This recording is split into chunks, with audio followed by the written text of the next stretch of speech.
What are you doing home? You could be flirting your icy little heart out with one of your favorite masseurs. Oh, I am so sorry to disappoint you, darling. But my plans changed. Don't tell me. The spa sent you home, suggesting you'd get more out of a night of hot, passionate sex with your husband than a seaweed wrap. Hardly. Though if they had, I would have told them which one I found more tempting. And it wouldn't have been you. Shall I unpack your bag, Mrs. Crane? Oh, thank you, Muriel. I'll dry your things before I put them away. I notice they're a bit damp. Oh, leave the bag. There we are.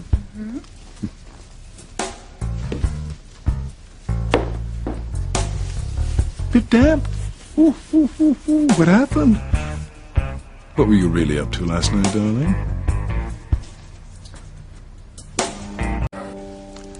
Do tell how you managed to dampen your overnight bag when it hasn't rained for days. Where did you really go last night, Ivy? Well, I was headed towards the spa. But along the way, you decided to take a dip in the ocean with your favorite travel tote. Very funny. No, it was too foggy, so I decided to come home. I left my overnight bag on the front step, and I forgot about it. The gardeners turned on the sprinklers this morning before I could remember it. Well, you weren't the only person whose plans were thwarted last night due to fog. Sam Bennett had to abort his sailing junket with the little woman. Really? Yes, I went down to the docks to speak to him about a judicial system that has Luis guarding Sheridan around the clock. What on earth are you talking about? The feds deputized Pilar's son to protect Sheridan. Oh, dear. And after you and Alistair went to all that trouble to keep them apart. So I found Grace Bennett in a total tizzy because her poor Samikins was out in the fog all by himself. Seems the fool had taken the boat out on a trial run without her. Lord knows, if I were married to Grace, I'd have left her behind on purpose. Oh, good morning. Good morning, darling. I thought you went to your spa. Oh, plans changed. The weather wasn't agreeable. Besides, there's so much to do on the wedding. Not that Teresa isn't doing a wonderful job. Oh, she's amazing. I can't get over everything she's done. Yes, I understand. She's become quite indispensable. Still, I'm sure Gwen would like to oversee the guest list and the invitations herself. Oh, well, she won't be able to. She's still in New York trying to close that deal. But surely she's the bride-to-be. She wants to be involved in some of the wedding plans. Well, I'm going to try Father again, see if he can change her mind, but... I talked to her last night and I didn't have any luck. What? You mean you told her you wanted her to come home? I practically begged her. But she's so committed to her work. It's one of the things I love about her. But why would you ask her to abandon her work and come home? And you just said that Teresa was doing a remarkable job with the wedding plans. I've seen firsthand how well you two work together. What's the real reason you begged Gwen to come home, son? I want Gwen back in Harmony because I miss her.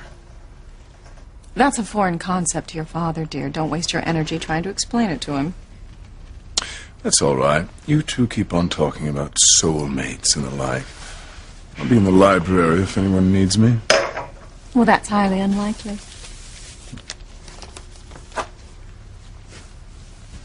We both know the real reason you want Gwen to come home, boy. Julian, sometimes I wonder if you're really my son. You should have prevented Luis' assignment as Sheridan's bodyguard.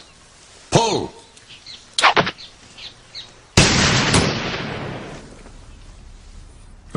I didn't know it had happened, Father, until after the fact. Besides, the FBI insisted. The Federal Bureau of Idiots. It's a sad day in America when the Cranes can't subvert government policy. Even Sam Bennett was no help. I'm afraid, Father, that we're stuck with the fact that Luis is going to be Sheridan's bodyguard, at least for the moment. I don't have to remind you how much that displeases me. Everything this family has worked for is on the line. I'm warning you, Julian. If Luis starts digging into his father's disappearance again, we'll have no alternative. Alternative? He must be stopped, even if it means killing him. Pull! I understand, Father. I trust you'll stay on top of the Lopez-Fitzgerald situation. Of course, Father. Fine. I'll be in touch then. Wait, Father. I need to ask you something. Make it snappy. I'm a busy man, Julian. Since you seem so good at keeping tabs on what goes on in this house, even in your absence, perhaps you could tell me where my wife was last night. Why do you care where Ivy was? You never loved her. She hasn't been in your bed for years. That's not the point, Father. Well, then what is? Your male pride? Get over it, Julian. Focus on what's important. The threat Luis poses to our family. Still, I'm certain she's up to something. She's been acting very strangely. Fine, I'll give her activities a closer look. For Ivy's sake, I hope you're wrong. What with Sheridan and Luis cohabitating at her cottage, I'm in no mood for any other problems.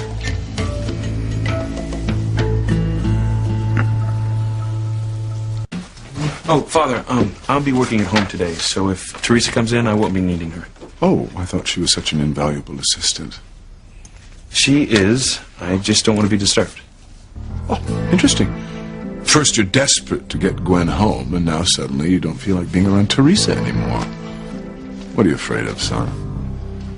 I'm not afraid of anything. That your passions will get the better of your uptight, groomed-to-be morality, and you'll end up ravishing the ravishing daughter of a housekeeper?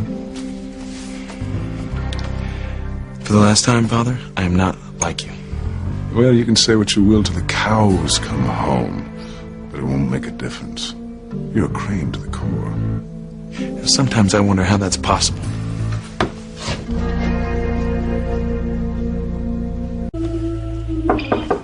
Yes?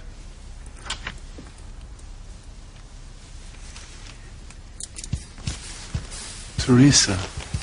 Mr. Crane, I am so sorry to bother you, but I was looking for some papers that I've been working on for Mrs. Crane's party, and I thought they might be here. I haven't seen them, but you're welcome to look. Thank you, Mr. Crane.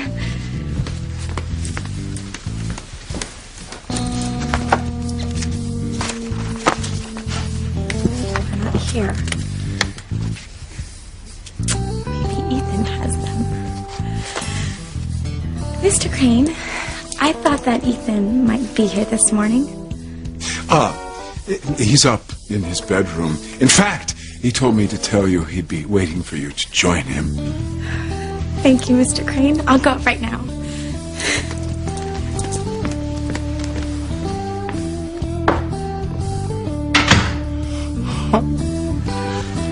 Yes, you go up right now to Ethan's bedroom. We'll see if my son can resist you this time. He thinks he's nothing like his father.